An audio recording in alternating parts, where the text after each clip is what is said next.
Hello friends, myself Bhumika Verma from Ashwamedh Vidyalaya. Before we had started revision, we had started our chapter 4, Simple Equations. And up to example 2 we had seen. From today we are going to start example 3. Example 3 में हम लोगों को क्या करना है, sentence दिए गए हैं, उस सेंटेंस से हम लोगों को इक्वेशन जो है वो बिल्डअप करने हैं. तो वो हम लोग किस तरह से कर सकते हैं, तो उसके बारे में हम लोग देखेंगे. सो एग्जाम्पल 3 जो है वो हम लोग देख लेते हैं. कंसिडर द फॉलोइंग सिचुएशन, यानी कि हम लोग जो है वो एक सिचुएशन कंसिडर कर लेते हैं. तो उसकी जो स्टेटमेंट है वो देखते हैं. राजू's father's age is 5 years more than 3 times Raju's age. Raju's father is 44 years old.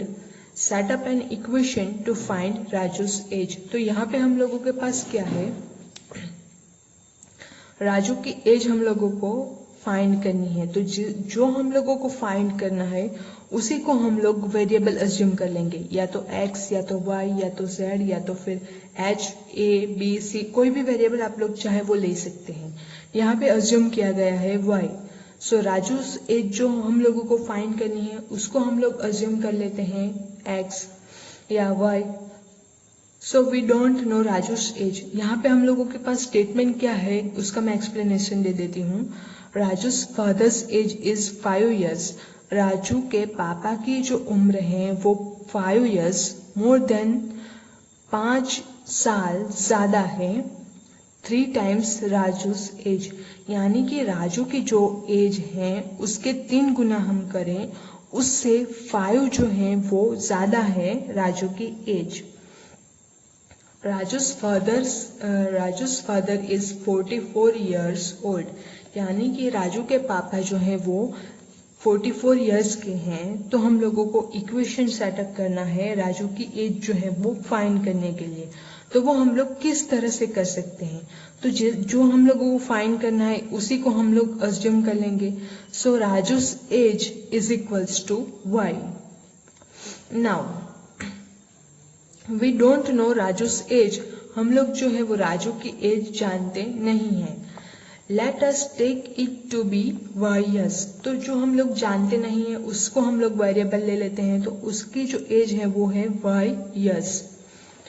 3 times Raju's age is, यानी कि राजू की जो उम्र है 3 times राजू's एज. तो राजू की उम्र जो है वो हम लोगों ने y अज्यूम कर ली, तो उसके 3 times यानी कि 3y years. Raju's father's age is 5 years, यानी कि राजू जो है उसके पापा हैं उसकी उम्र 5 years more than 3 times of Raju's age. Raju's age का 3 times हम लोगों ने किया तो वो मिला हम लोगों को 3y. सो 5 years मोर देन 3y. तो उसका मतलब क्या होता है, राजू के पापा की जो उम्र है वो कौन सी होती है. So that means Raju's father is 3y plus 5 years old. Raju की उम्र के 3 गुना से 5 ज़्यादा. तो वो जो है वो राजू के पापा की उम्र है. years old. It is also given that, हम लोगों को और क्या दिया गया है, राजू's फादर इज 44 years old, यानी कि राजू के पापा जो है उसकी उम्र है 44 years. So 3y plus 5 is equals to 44. तो ये जो है इक्वेशन हम लोगों को मिलता है. अब इस इक्वेशन में अगर हम लोग y की जो वैल्यू है वो फाइंड कर लेंगे तो राजू की उम्र जो है वो हम लोगों को मिल जाएगी. नेक्स्ट जो है example number 4.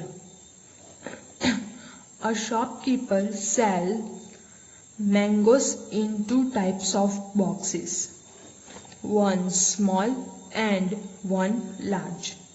A large box contains as many as 8 small boxes plus 4 loose mangoes. Set up an equation which gives the number of mangoes in each small box, the number of mangoes in a large box is given to be 100। तो यहाँ पे हम लोग को क्या दिया गया है, तो एक शॉपकीपर जो है वो मैंगोस बेचता है, आम बेचता है। इन 2 टाइप्स ऑफ बॉक्सेस, 2 टाइप के बॉक्स जो है उसमें वो मैंगोस बेचता है, 1 स्मॉल एंड 1 लार्ज। यानी कि एक जो बॉक्स है वो स्मॉल वाला एंड एक जो बॉक्स होगा वो लार्ज वाला। कंटेन्स यानी कि वो कितना कंटेन करता है, as many as 8 small boxes. यानी कि लार्ज बॉक्स में कितनी आम होगी, तो स्मॉल बॉक्सेस में जितनी आम होगी उसके 8 स्मॉल बॉक्स हम लोग मिलाएं। स्मॉल बॉक्स अगर 8 हम लोग मिला लें एंड प्लस 4 लूज मैंगोस, यानी कि स्मॉल बॉक्सेस जो है वो 8 बॉक्स हम लोग रख दें एंड उसके साथ 4 जो मैंगोस हैं वो हम लोग रख दें, तो एक लार्ज बॉक्स हम लोगों को मिलता है। सेटअप एंड इक्वेशन, तो मैंने आप लोगों को बता ही दिया कि लार्ज बॉक्सेस जो हैं उसको हम लोगों को पास दिया गया है, तो स्मॉल बॉक्स में कितने मैंगोस रहते हैं वो हम लोगों को फाइंड करना हो, तो वो हम लोगों के पास है, उसको हम लोग जिसको हम लोगों को फाइंड करना है उसको हम लोग अज्यूम कर लेते हैं। सो इसको हम लोग मैंगोस है इसलिए उसका कैपिटल लेटर जो है उसका जो फर्स्ट लेटर है वो एम है, तो हम लोग एम ले लेते हैं, अज्यूम कर लेते हैं। So let a small box contain m mangoes, यानी कि छोटे वाले जो बॉक्सेस हैं उसमें एम मैंगोस, एम आम जो है वो रहते हैं। A large box contains 4 more than 8 times m, यानी कि लार्ज बॉक्स जो है उसमें 4 मैंगो ज़्यादा रहते हैं 8 छोटे वाले बॉक्सेस जो हैं उसको मिला करके। So 8m plus 4 mangoes, that is 8m plus 4 mangoes, but this is given to be 100, यानी कि इसकी जो वैल्यू है वो हम लोगों को दी गई है 100। दस 8m plus 4 is equals to 100, तो ये जो है हम लोगों को इक्वेशन मिलता है। अब इसको इक्वेशन को सॉल्व करके अगर हम लोग m के वैल्यू फाइंड कर लें तो हम लोगों को स्मॉल बॉक्सेस में कितने मैंगोस जो हैं वो रहते हैं वो हम लोगों को पता चल जाएगा। अब इसी टाइप के जो हैं आप लोगों के पास एक्सरसाइज में है 4.1 जो एक्सरसाइज है उसका 6th वाला क्वेश्चन है, setup an equation in the following cases. First वाला, Irfan says that he has 7 marbles more than 5 times the marbles Parmit has. Irfan has 37 marbles. तो यहाँ पे हम लोगों को क्या करना है, take m to be the number of Parmit's marbles.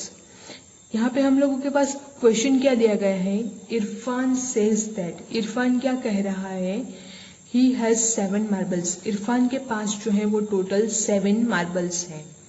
7 marbles जो है वो more than 5 times the marbles Parmit has, यानी कि 7 मार्बल्स ज़्यादा हैं मोर देन 5 टाइम्स, यानी कि 5 और परमित के पास जितने भी मार्बल हैं वो उससे हम लोग 5 का मल्टीप्लिकेशन करेंगे, तो इरफान के पास टोटल 37 मार्बल्स हैं।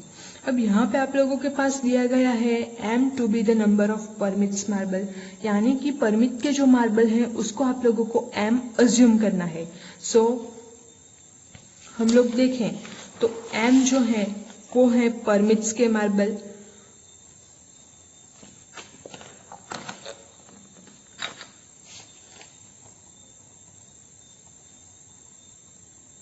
परमिट्स मार्बल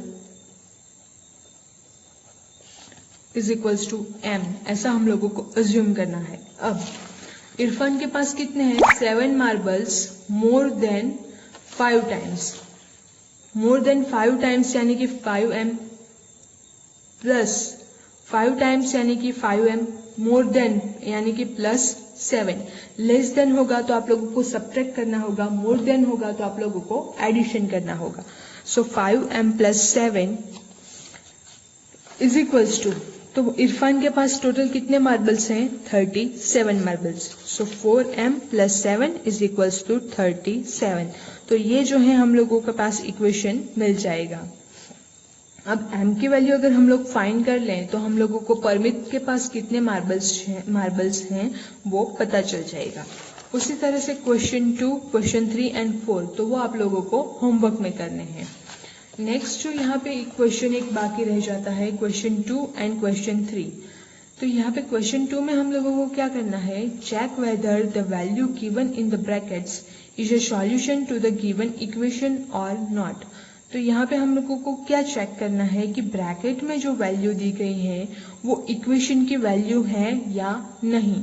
तो उसके लिए हम लोगों को क्या करना होगा, तो सबसे पहले हम लोग इक्वेशन ले लेते हैं। तो इक्वेशन है हम लोग के पास ए वाला जो क्वेश्चन है n+5 इज इक्वल्स टू 19। अब n की जो वैल्यू है वो है हम लोगों के पास 1। तो ये जो n=1 है वो इक्वेशन का सॉल्यूशन है या नहीं वो हम लोगों को लिखना है। तो n की जो वैल्यू हम लोगों को दी गई है उसको हम लोग n के बदले प्लेस कर देंगे, यानी कि n=1 यहाँ पे हम लोगों को दी गई है। सो 1 + 5 तो =6 हम लोगों को मिलता है, जबकि हम लोगों के पास तो =19 दिया गया है, यानी कि ये जो है वो इस इक्वेशन का सॉल्यूशन नहीं है। अगेन अगर आप लोगों को यहाँ पे 19 मिल जाता आंसर, n= अगर आप लोगों के पास जो है वो होता 14, तो 14 + 5 it will give you 19। n+5 यानी n=14 तो 14 + 5 इट विल गिव यू 19। तो 19 जो है हम लोगों को मिल जाता है, यानी कि n=14 जो है वो इस इक्वेशन का सॉल्यूशन होता। लेकिन यहाँ पे तो n=1 हम लोगों को दिया गया है। सो 1 + 5 तो 6 ही होता है, यानी कि LHS और RHS जो है वो सेम नहीं मिलते हैं। LHS एंड RHS जो है वो हम लोगों को सेम नहीं मिलता है, यानी कि ये जो है वो इस इक्वेशन का सॉल्यूशन नहीं है। अब देखते हैं दूसरा क्वेश्चन। दूसरा जो इक्वेशन है 7n + 5 is equals to 19। 7n + 5 is equals to 19 and n की जो वैल्यू है आप लोगों के पास n = -2। तो LHS अगर हम लोग ले लें तो LHS है हम लोगों के पास 7n + 5। अब n के वैल्यू जो है n के बदले जो है हम लोग वैल्यू पुट करेंगे। सो 7 × -2 + 5 सो -14 + 5 तो हम लोगों को जो है वो वैल्यू मिलती है -9। और हम लोगों के पास यहाँ तो RHS में है RHS = 19 है। तो ये जो दोनों वैल्यू हैं हम लोग के पास मिलती वो दोनों सेम नहीं है, यानी कि अगेन ये जो है इक्वेशन ये जो वैल्यू है वो इस इक्वेशन का सॉल्यूशन नहीं है। तो इस टाइप से आप लोगों को ये जो क्वेश्चन नंबर 2 है वो होमवर्क में करना है। नेक्स्ट जो है question number 3, solve the following equation by trial and error method. तो ट्रायल एंड एरर मेथड में हम लोग किस तरह से सॉल्यूशन करेंगे। तो ऊपर वाला जो क्वेश्चन है ये वाला क्वेश्चन, इसमें हम लोग को डायरेक्टली n की वैल्यू दे दी गई थी, जबकि यहाँ पे p है m है तो इसकी वैल्यू हम लोगों को फाइंड करनी है। तो वो हम लोगों को किस तरह से फाइंड करनी है ताकि आंसर जो है वो 17 आए। तो हम लोग क्या करेंगे, ट्रायल एंड एरर मेथड से हम लोगों को सॉल्व करना है। तो ट्रायल एंड एरर मेथड से हम लोग सॉल्व करें तो सबसे पहले हम लोग क्या करेंगे, n=1 ले लेंगे। तो n=1 के लिए p=1 ले लेंगे। यहाँ पे वेरिएबल जो है वो p है, तो 5p + 2 = 17 है। तो LHS हम लोग ले लेते हैं 5p + 2। So 5 × 1 + 2 so 5 1s are 5 + 2 it will give you 7 not 17। तो ये जो है वो इसका सॉल्यूशन नहीं है। फिर नेक्स्ट में आप लोगों को p = 2 लेना है। तो again LHS = 5p + 2 so 5 × 2 + 2 5 2s are 10 + 2 so it will give you 12 and हम लोगों के पास तो है 17। तो ये अगेन इसका सॉल्यूशन जो है वो नहीं होता है। सेम हम लोग लेंगे p = 3 तो 5p + 2। ये जो है n=1 के लिए p = 1 p = 2 p = 3 के लिए ये सारी की सारी आप लोगों को कैलकुलेशन बतानी है कि हम लोग क्योंकि हम लोग ये जो है वो ट्रायल एंड एरर मेथड से सॉल्व कर रहे हैं इसलिए। Next 5 into 3 plus 2. So 5 3s are 15 plus 2 it will give you 17. यानी कि ये जो है हम लोगों के पास RHS जो है वो 17 है, तो P इक्वल्स टू अगर हम लोग 3 लें तो ये इक्वेशन जो है 5P प्लस 2 इक्वल्स टू 17, ये इक्वेशन सॉल्व होता है। नेक्स्ट जो है हम लोगों के पास 3m minus 14 is equals to 4, तो वो अगर हम लोगों को फाइंड करना हो 3m minus 14 is equals to 4। Again m equals to अगर हम लोग 1 ले, ट्रायल एंड एरर मेथड से हम लोग जा रहे हैं, सो 1 से ही आप लोगों को स्टार्ट करना होगा। सो m इक्वल्स टू 1 ले तो 3 इंटू 1 माइनस 14, तो आंसर जो है वो आता है माइनस 11, और हम लोगों के पास जो आंसर है वो है 4। सो m इक्वल्स टू 1 के लिए ये सॉल्यूशन नहीं होता है। नेक्स्ट लेते हैं m इक्वल्स टू 2 के लिए, तो 3 into 2 minus 14, 6 minus 14 it will give you minus 8, तो ये इक्वेशन के लिए भी सॉल्व नहीं होता है। m इक्वल्स टू 2 वैल्यू के लिए भी ये इक्वेशन जो है वो सॉल्व नहीं होता है। नेक्स्ट लेते हैं m equals to 3, so 3 into 3 minus 14, 9 minus 14, so हम लोगों को अगेन मिलता है माइनस 5। तो यहाँ पे तो हम लोगों को वैल्यू जो है वो लानी है 4, तो यानी कि m इक्वल्स टू 3 के लिए भी ये इक्वेशन जो है वो सॉल्व नहीं होता है। नेक्स्ट हम लोग लेंगे m equals to 4, so 3 into 4 minus 14, 12 minus 14, so minus 2, यानी कि इसके लिए भी सॉल्व नहीं होगा, हमको लाना था 4। नेक्स्ट लेते हैं m equals to 5, so 3 into 5 minus 14, 15 minus 14, 1, तो इसके लिए भी सॉल्व नहीं होगा क्योंकि हम लोग को तो चाहिए 4। नेक्स्ट हम लोग लेंगे m equals to 6, so 3 into 6 minus 14, 3 6 are 18, 18 minus 14 is equals to 4। तो 4 हम लोगों के पास जो वैल्यू है वही लानी थी, यानी कि m इक्वल्स टू 6 के लिए ये इक्वेशन जो है वो ट्रू है, ऐसा प्रूव होता है। सो ये जो सारे के सारे स्टेप हैं, m इक्वल्स टू 1 के लिए, m इक्वल्स टू 2 के लिए, 3 के लिए, अगेन 4 के लिए, 5 के लिए एंड 6 के लिए, जो ये सारे के सारे स्टेप आप लोगों को नोटबुक में बताने हैं।